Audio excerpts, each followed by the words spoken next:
वेलना होती है, तिरस्कार होते हैं, निंदा होती है, उपहास होते हैं, तो ऐसे में हमारा जी कार्य करना बहुत कठिन हो जाता है। ऐसे में खूब उत्साह पूर्वक काम करो। यदि हम गलत हैं तो सुधार कर लेना चाहिए, और यदि गलत नहीं है तो हमें बेपरवाह हो जाना चाहिए, हमें मस्त रहना चाहिए, हमें किसी की बातों में नहीं आना चाहिए।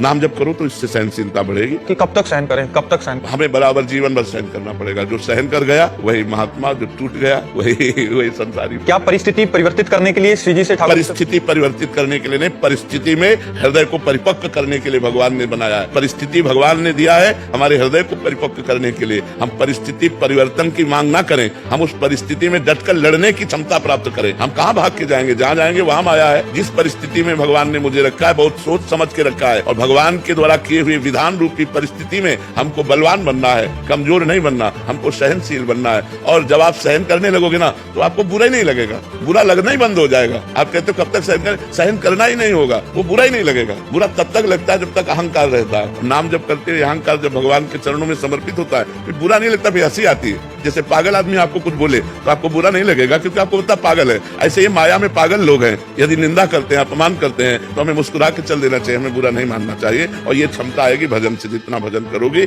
उतने सहनशीलता बढ़ेगी।